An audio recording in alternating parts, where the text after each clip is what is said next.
Mulheres artistas da época moderna. Vocês já se perguntaram sobre as mulheres artistas do passado? Por que elas aparecem tão pouco na bibliografia clássica de história da arte? Quantas obras de mulheres artistas vocês já viram? Já compraram algum catálogo?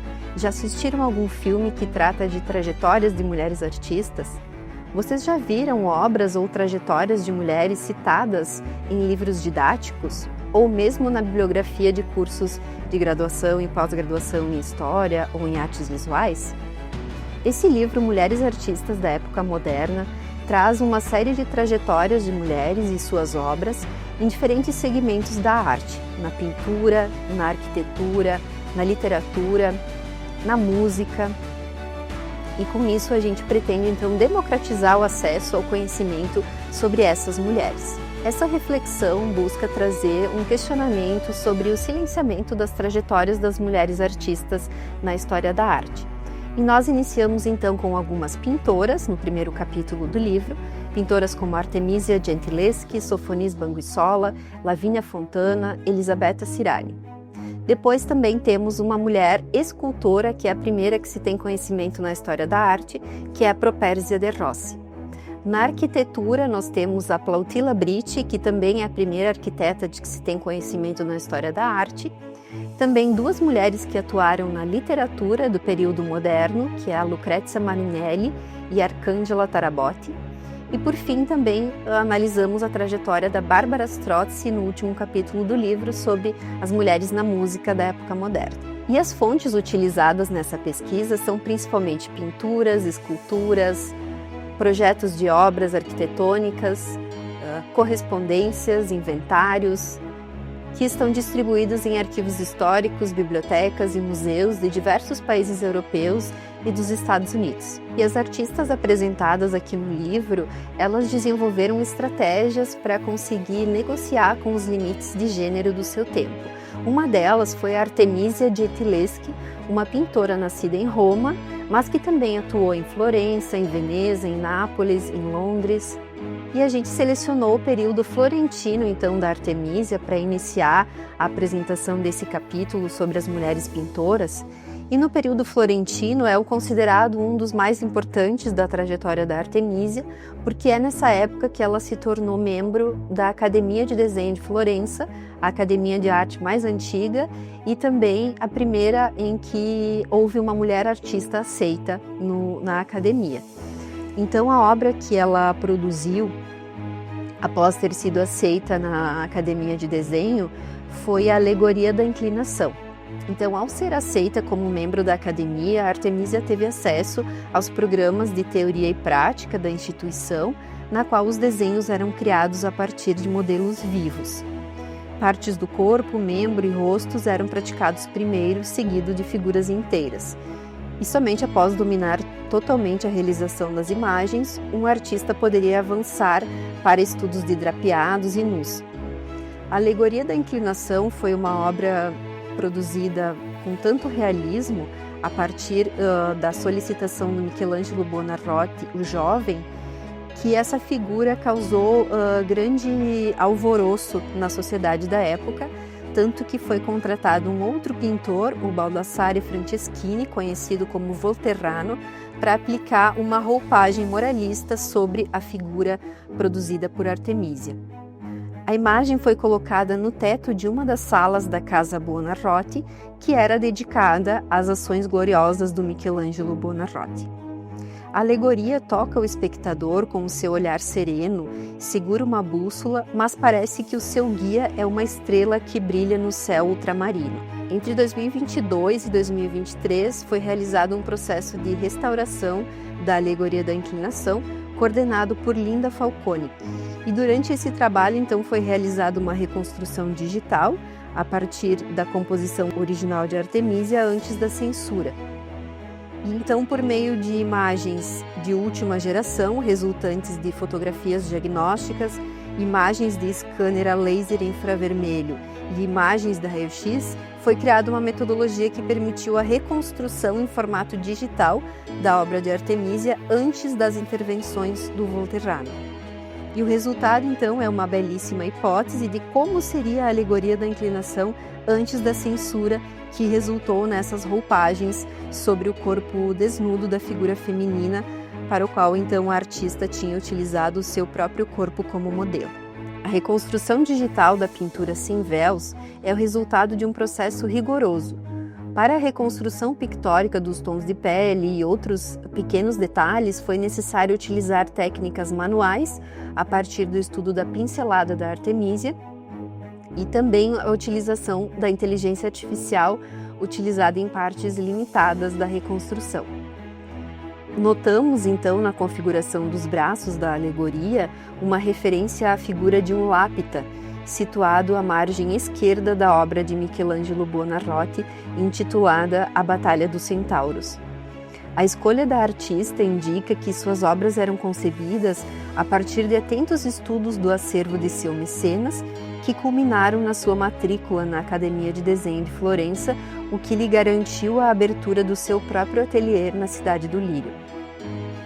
O cabelo com pequenas tranças no topo e ondas soltas nas laterais da cabeça, o nariz longo e ligeiramente arrebitado, os olhos um tanto pesados e a boca em forma de arco de cupido são características adotadas por Artemísia em autorretratos e representações de heroínas ou matronas. Alguns elementos chamam a atenção na obra, como a bússola e a estrela, que aludem ao período da invenção da luneta astronômica por Galileu Galilei.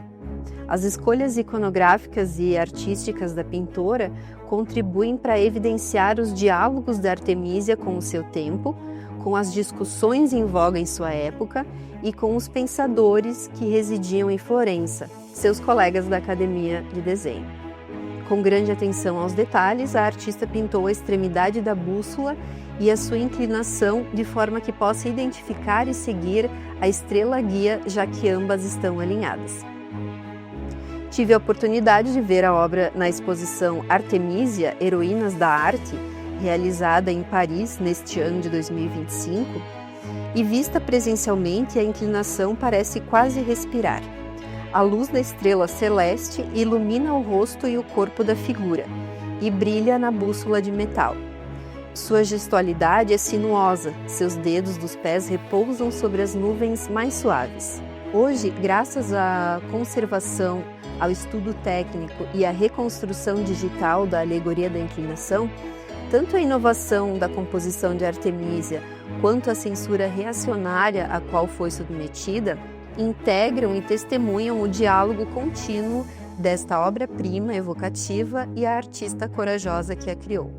Depois dessa temporada de cerca de 8 anos em Florença, Artemísia voltou para Roma e lá ela encontrou um outro contexto de desenvolvimento da pintura.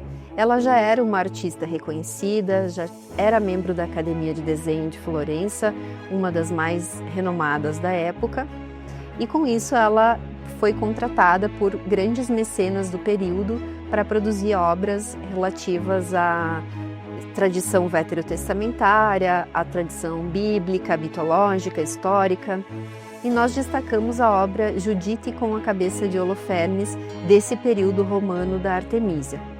Na cena que representa Judite e a sua criada, as duas se preparam para fugir da tenda de Holofernes com a sua cabeça, que na manhã seguinte seria utilizada pelos soldados israelitas para aterrorizar o exército agora sem comandante. Nesse contexto, o ato heróico de Judite significou a salvação do seu povo. Nós observamos a criada Abra colocando a cabeça de Holofernes em um saco. Judite ainda está com a espada em punho. Parece que elas viram ou ouviram algo do lado de fora da tenda. Judite interrompe sua ação e protege a chama da vela com a mão para espiar se alguém se aproxima, quase como um sinal para Abra manter-se parada e em silêncio. Nessa obra, a Artemísia produziu então efeitos com grandes contrastes de claro e escuro a partir de recursos técnicos que ela aprimorou em suas composições. A luz da vela potencializa a sensação dramática apresentada na tela, com algumas áreas iluminadas e outras mantidas na escuridão. E essa também foi uma obra que foi restaurada no início da década de 2000 nos Estados Unidos, incluindo o restauro da moldura. A gente observa uma moldura de madeira maciça e dourada, que é de estilo maneirista tardio, lá da região da cidade de Torino, na Itália, e é contemporânea à produção da pintura entre 1623 e 1625, no período em que Artemisia residia em Roma. Artemisia Gentileschi viveu mais de 60 anos produzindo e se mantendo por meio da pintura, mantendo a família, os irmãos, os filhos, o marido, dando sustento à sua família por meio da arte. Ela também foi reconhecida pelos seus pares, teve medalhões produzidos em sua homenagem, poemas, epitáfios.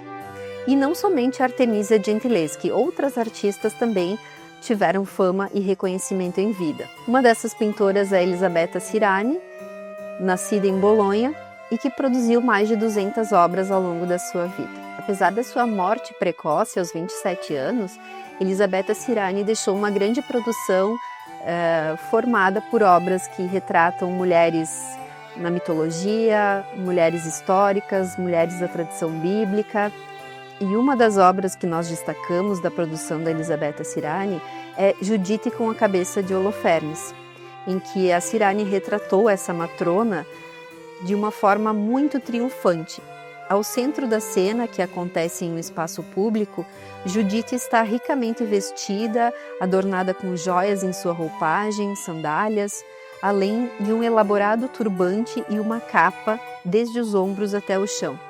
Essa figura encara de forma objetiva o espectador enquanto retira a cabeça decepada do seu inimigo do interior do saco de pano segurado por sua criada ajoelhada à esquerda da tela.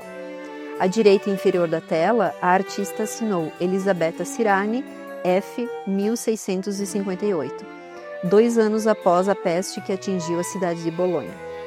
2 meninos erguem tochas em cada um dos lados da figura feminina central, enquanto a multidão de rostos aguarda ansiosamente um vislumbre do seu triunfo.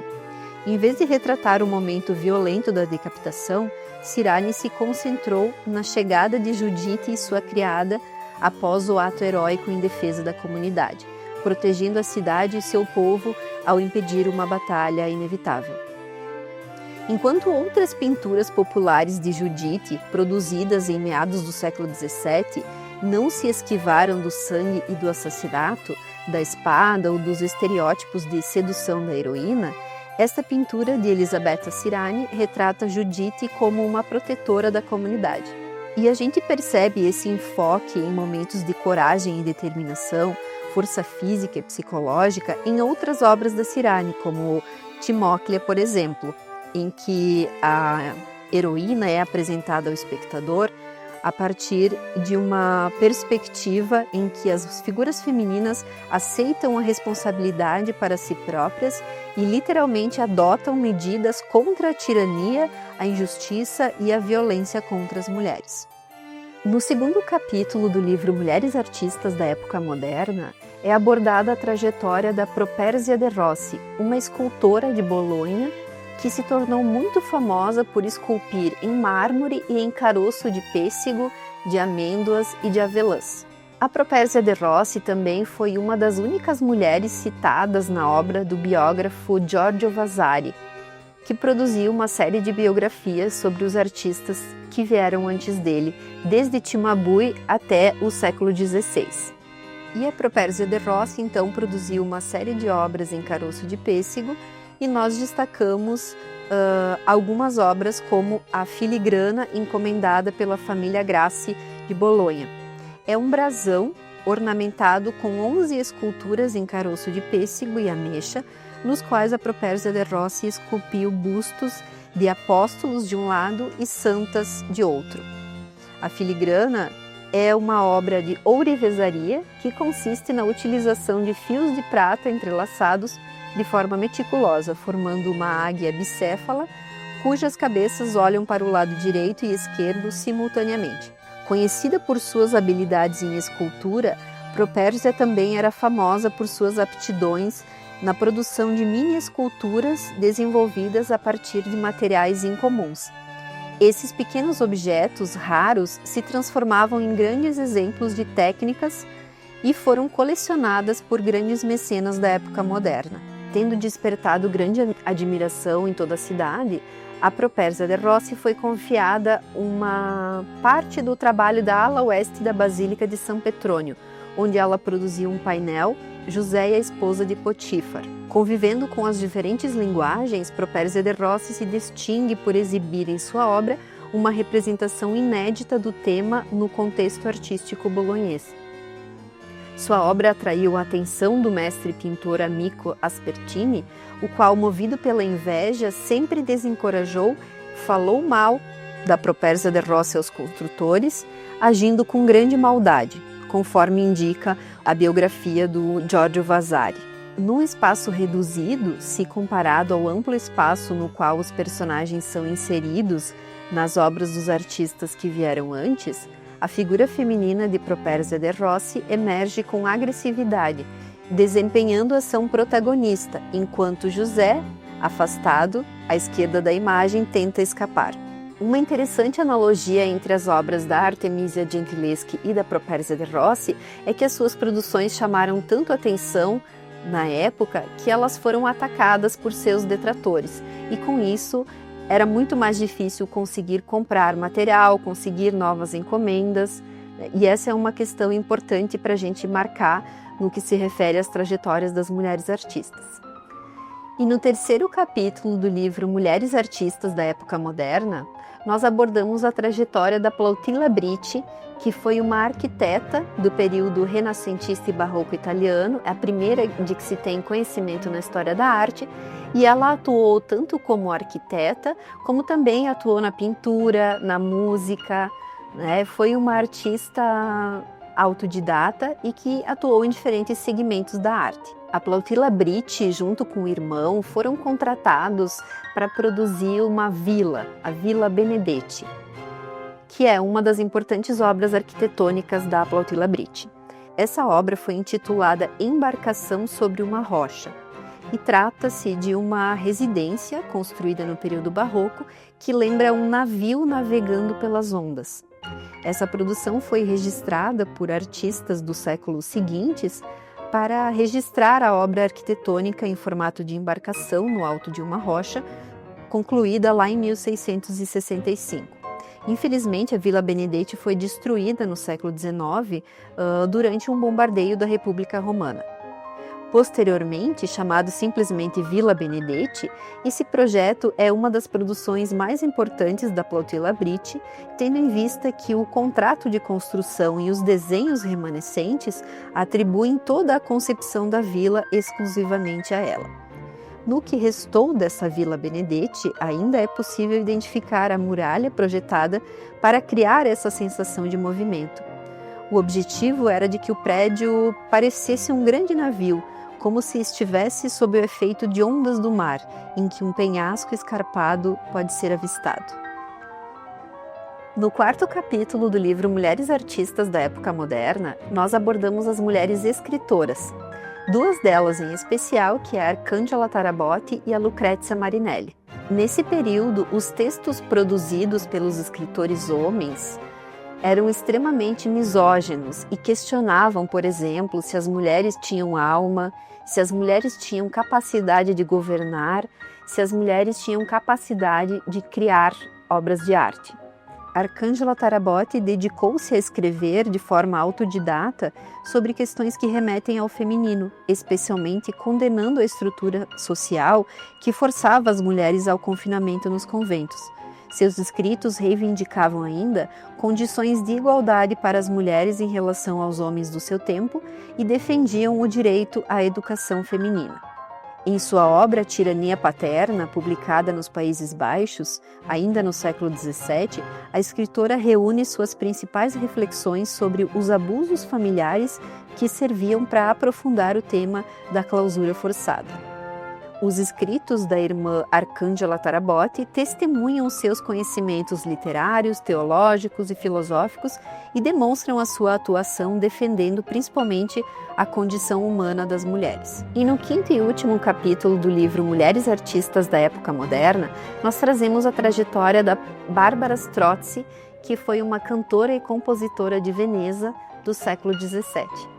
A Barbara Strozzi é uma das mais importantes compositoras de madrigais e árias, editadas em 8 volumes entre 1644 e 1664. Ela se tornou conhecida sem a utilização de pseudônimos masculinos. Strozzi deixou sua marca como compositora e cantora, publicando 8 coleções de canções com mais de 125 composições, muito além do que qualquer outra compositora da época. Seu estilo é altamente lírico, com extensões melódicas abrangentes, combinadas com fortes contrastes e repetições de texto. Árias, cantatas, motetos que Strozzi apresentava sozinha, acompanhando-se do alaúde ou do chitarrone. Seus solos de soprano possuem notas que apresentam reviravoltas inesperadas. Esse livro, Mulheres Artistas da Época Moderna, apresentou então todas essas trajetórias de mulheres artistas. Aqui no vídeo nós colocamos um recorte de todas as mulheres que são citadas no livro. São mulheres que conseguiram de alguma forma avançar em relação às normas de gênero vigentes na sua época. Elas foram muito além daquilo que era permitido na época. Elas queriam muito mais, seja na pintura, na música, na escultura, e por isso elas deixaram a sua marca na história, porque elas questionaram as normas vigentes no período em que viveram. Eu finalizo perguntando aos leitores e leitoras o que significa, nos dias atuais, escrever uma história que leve em conta a atuação das mulheres. O que isso representa a curto, médio e longo prazo? Se você ficou interessado em conhecer mais sobre o livro Mulheres Artistas da Época Moderna, ele pode ser adquirido diretamente com a autora, por meio do Instagram, @CristinaTedesco, em Bento Gonçalves, na livraria Don Quixote, e também nas livrarias de Caxias do Sul e Porto Alegre. Além disso, em breve também estará disponível na versão e-book Kindle. Saiba mais sobre o livro Mulheres Artistas da Época Moderna. É um livro financiado pelo Fundo Municipal de Cultura de Bento Gonçalves, através de leis de incentivo. Esse projeto, além da publicação do livro, ele contempla a criação de um jogo didático que está sendo elaborado pela Eunice Pigosso e vai ser aplicado em diversas oficinas que nós vamos realizar aqui em Bento Gonçalves e em outros municípios do Rio Grande do Sul. Além disso, o projeto também contempla a versão e-book, que em breve vai estar disponível, e também esse vídeo que nós produzimos com muito carinho. Aproveitem!